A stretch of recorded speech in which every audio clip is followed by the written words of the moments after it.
ఒక private member bill పెట్టొచ్చా? Bills అన్ని గవర్నమెంట్ కదా పెట్టాలి. ఉమ్మడి ఆంధ్రప్రదేశ్లో మనకు ఒక చరిత్ర ఉంది. ఉమ్మడి ఆంధ్రప్రదేశ్లో గౌరవనీయులు నందమూరి తారక రామారావు గారు ముఖ్యమంత్రిగా ఉన్నప్పుడు 1986 ఆ టైంలో అనుకుంటాను, ఆ రోజు ఒక ప్రైవేట్ మెంబర్ బిల్లు ప్రవేశపెట్టడం జరిగింది.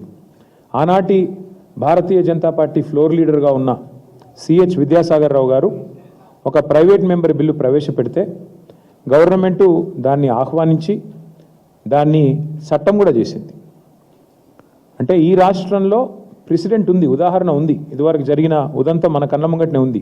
అంటే గవర్నమెంట్కు సంస్కారం ఉంటే, గవర్నమెంట్కు చిత్తశుద్ధి ఉంటే, ప్రజల పట్ల ప్రేమ ఉంటే ఎవరు బిల్లు ప్రవేశపెడితే ఏమి మద్దతు ఇవ్వడానికి.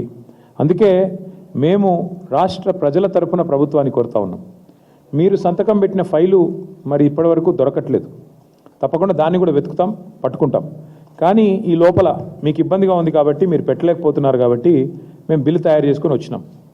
మరి ఆ బిల్లును దయచేసి ప్రవేశపెట్టే విధంగా సహకరించాలని గౌరవ స్పీకర్ గారిని కలుస్తాం, చైర్మన్ గారిని కలుస్తాం, మెంబర్లందరికీ బిల్లు కాపీస్ ఇస్తాం, ఇచ్చి ఈ బిల్లుకు మద్దతు ఇవ్వాలని చెప్పి కూడా మా లాబింగ్ కూడా మేము చేస్తాం. ఎందుకంటే అల్టిమేట్గా ఈ చట్టం చేయడానికి నాకు తెలిసినంత వరకు మరి ఎవరికి ఇబ్బంది ఉండకూడదు. ఇచ్చింది కాంగ్రెసే కదా, మాట ఇచ్చింది కాంగ్రెస్. ఎన్నికల మేనిఫెస్టోనే అభయహస్తం 6 గ్యారంటీలు 100 రోజులు. కాబట్టి కాంగ్రెస్కి అభ్యంతరం ఉండడానికి అవకాశం లేదు. ప్రధాన ప్రతిపక్షం మేము, మరి అటు అధికార పక్షము ప్రధాన ప్రతిపక్షం కలిసిన తర్వాత మేమే బిల్లు పెడుతున్న తర్వాత పాస్ కాకపోయే సమస్య లేదు. అటు శాసనసభలో కానీ అటు కౌన్సిల్లో కానీ దబ్బన బీజేపీ వ్యతిరేకించినా ఏం పెద్ద ఇబ్బంది ఏమి ఉండదు, ఎందుకంటే వారికి ఇష్టం లేకపోవచ్చు. కాబట్టి మేము ఖచ్చితంగా ఈ బిల్లును ప్రవేశపెడతాము. దీనికి సహకరించాల్సిందిగా గౌరవ ప్రభుత్వాన్ని కూడా మేము కోరుతా ఉన్నాం. మరి ఇంకా విచిత్రమైన విషయం ఏంటంటే ఈరోజు మాకు అర్థం కాని విషయం, సరే మేమేమో ఇప్పటిదాకా కూర్చొని ఆలోచన చేస్తూ ఉన్నాం, ఎట్లా మరి ఈ బిల్లును ముందుకు తీసుకొని పోవాలి, ఎట్లా దీనికి మద్దతు వచ్చే విధంగా మద్దతు కూడగట్టాలి అనే ప్రయత్నం మేము చేస్తూ ఉన్నాం. మాకు అర్థం కాని విషయం ఏంటంటే ఇంత పెద్ద రాష్ట్ర ప్రభుత్వాన్ని నడిపే పెద్దలు ఎంత గంభీరంగా ఉండాలండి. ఒక ఫైల్ సంతకం పెడితే ముఖ్యమంత్రి గారు ఆ ఫైల్ దొరకకుండా పోయే ఆస్కారం ఉంటుందా? ఇట్లా అబద్ధాలు చెప్పవచ్చునా? ఫైలు సంతకం పెట్టి 2.5 ఏళ్ళు అయిపోయిన తర్వాత, 840 రోజులు అయిపోయిన తర్వాత ఆ ఫైల్ ఎక్కడ ఉంది అని అడిగితే సమాధానం చెప్పలేని దుస్థితి ప్రభుత్వానికి ఉంటుందా ఎక్కడైనా దేశంలో? ఇవాళ ఆ దుస్థితి రాష్ట్రంలో కనబడతా ఉంది. మాకు అనుమానం వస్తుంది, మరి ఏమన్నా రాను పోను ఢిల్లీ విమానంలో ఎక్కడైనా పోగొట్టుకున్నారా? ఢిల్లీ ఎక్కువ తక్కువ వచ్చిపోతారు కదా, ఎప్పుడైనా ఢిల్లీ విమాన పర్యటనలో ఎక్కడన్నా తప్పిపోయిందా ఫైలు? లేదా FSL అగ్ని ప్రమాదంలో కాలిపోయిందా? లేదా మొదటి సంతకమే మోసంతో మొదలైందా అనేది ఇవాళ తేలవలసిన ప్రశ్న. ఎందుకంటే మీరు చెప్పింది ఏదో సామాన్యమైన వ్యక్తి కాదు. రాజ్యాంగబద్ధమైన పదవిలో ఉన్న గవర్నర్ గారు, రాజ్యాంగబద్ధమైన పదవిలో ఉన్న ముఖ్యమంత్రి గారు ఈరోజు ఈ రాష్ట్రంలోనే ఒకరు కాన్స్టిట్యూషనల్ హెడ్, ఒకరు గవర్నమెంట్ హెడ్. మరి ఇద్దరు అంత స్పష్టంగా చెప్పిన తర్వాత ఫైలు మిస్ అయ్యే అవకాశం ఎక్కడుంటుంది? 3 బడ్జెట్లు అయిపోయినాయి, మిగిలింది ఇంకొకే ఒక్క బడ్జెట్. ఇక లాస్ట్ ఇయర్ బడ్జెట్ ఎట్లాగో ఎలక్షన్ బడ్జెట్, 2028లో జరిగే బడ్జెట్ ఎట్లాగూ ఎన్నికల బడ్జెటే, దానికి అర్థం ఏమి ఉండదు. ఎందుకంటే అది ఫుల్ ఇయర్ బడ్జెట్ కూడా కాదు, మధ్యలోనే ఎలక్షన్ కూడా వస్తుంది.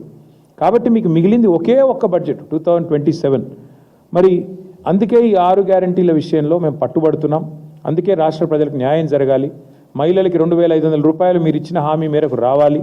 వెంటనే మహాలక్ష్మి పథకం ప్రారంభం కావాలి. అట్లాగే 4,000 పెన్షన్ పెద్ద మనుషులందరూ ఎదురు చూస్తూ ఉన్నారు ఎప్పుడు ప్రారంభం అవుతుంది అని. చేయూత కింద 4,000 అన్నారు, వెంటనే ప్రారంభం కావాలనే ఈ మొత్తం రాష్ట్రంలోని పెద్ద మనుషులందరి తరపున ఈ ప్రైవేట్ మెంబర్ బిల్లు పెడతా ఉన్నాం. అట్లాగే రైతు భరోసా అన్నారు మీరు, రైతు బంధు కాదు రైతు భరోసా, 10,000 కాదు 15,000 అన్నారు. అది ఆ రాష్ట్రంలోని 70 లక్షల మంది రైతుల తరపున ఈ ప్రైవేట్ మెంబర్ బిల్లు పెడతా ఉన్నాం. రాష్ట్రంలోని 22 లక్షల మంది కౌలు రైతుల తరపున ఈ బిల్లు పెడతా ఉన్నాం. ఎందుకంటే మీరు కౌలు రైతులకు కూడా మరి 15,000 ఇస్తామని చెప్పారు, కాబట్టి కౌలు రైతుల తరపున ఈ బిల్లు పెడతా ఉన్నాం. అట్లాగే రాష్ట్రంలో ఉన్న 5 లక్షల మంది దివ్యాంగులకి మీరు ఇచ్చిన మాట 6,000 రూపాయల పెన్షన్ అని 100 రోజుల్లో, వారి తరపున ఈ బిల్లు పెడతా ఉన్నాం. రాష్ట్రంలోని విద్యార్థులందరూ ఎదురు చూస్తూ ఉన్నారు విద్యా భరోసా కార్డు, అది కూడా 6 గ్యారంటీల్లో ఒక హామీ. 5 లక్షల రూపాయల విద్యా భరోసా కార్డు ఇస్తామన్నారు. మరి రాష్ట్రంలోని విద్యార్థులందరి తరపున ఫీజు రీయింబర్స్మెంట్ బకాయిల కోసం ఎదురు చూస్తున్న రాష్ట్ర విద్యార్థులు వారి తల్లిదండ్రుల తరపున మరి ఈ బిల్లు ప్రవేశపెట్టబోతా ఉన్నాం. అసెంబ్లీలో జరిగే ఈ బడ్జెట్ సమావేశాల్లో ప్రతిపక్షంగా ఇది మా బాధ్యత కాబట్టి మరి దారుణంగా దగాబడ్డ తెలంగాణ ప్రజల తరపున ఈ బిల్లును మేము పెడతా ఉన్నాం. ప్రజలు కూడా